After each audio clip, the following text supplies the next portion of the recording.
Kalingap Rab minsan nawawalan ng gana. Sino kaya sa kanila ang may sala?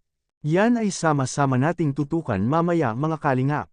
Pero bago ang lahat, maligayang pagbabalik sa aking YouTube channel Reacts TV Official. Kung nagustuhan niyo po ang ganitong klaseng reaction video, paki-like at subscribe naman po para lagi kayong updated sa susunod kong mga uploads. Salamat sa pagmamahal at suporta kay Kuya Val Santos Matubang at Idol Kalingap Rab. Paalala, panoorin at tapusin ang video na ito para malaman mo kung ano ang nilalaman nito bago mag-comment. Ngayon balik tanaw muna tayo sa ating mga magagandang dilag na beneficiaries ng Team Kalingap.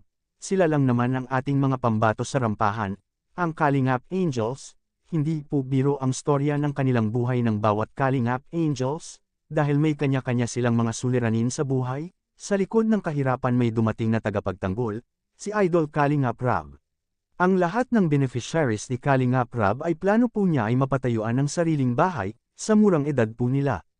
Nakaka-proud at nakaka-overwhelm talaga ang pagtulong ng Team Kalingap. At ito ay sana ay hindi sasayangin ng mga beneficiaries ng Kalingap. Ngayon balik tayo sa topic, oo tama ang nakita nyo sa thumbnail. Kalingap Rab minsan ay nawala ng gana sa mga bagong beneficiaries, dahil nakakadismaya ang ginagawa nila. Ang perang binigay para sa kanilang pang-araw-araw na konsumo, ito ay binili ng alak para sa kanilang sariling kasiyahan. Di ba nakakadismaya ito kay Kalingap Rab, at insulto pa ito? Ngayon balik tayo sa topic. Alam naman po natin ang lahat ng Kalingap Angels ay puro babae at matagal na silang nagsasama, so meaning hindi po sila umiinom ng alak. Ang sabi po ni Idol Rab ay bagong beneficiaries. Sino kaya sila? Hindi po natin alam yan, pero alam ng source kung sino. Dahil nakita ito ni Idol Rab mismo sa kanyang dalawang mata, dahil may picture silang nag-iinuman pa. Meron tayong mga bago na scout and minsan natatagalan yung pagbalik natin.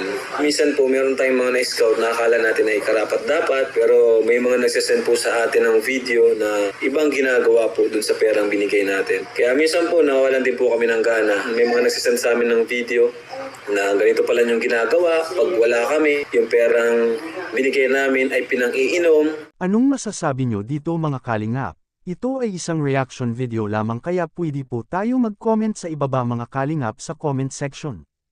At lagi ko rin itong babalik-balikan na lagi po nating suportahan si Idol Kalingap Rab sa kanyang mga vlog, dahil dito kinukuha ang mga gastusin, tulad ng pabahay, mga allowances sa mga beneficiaries at mga sahod sa ating mga K-boys.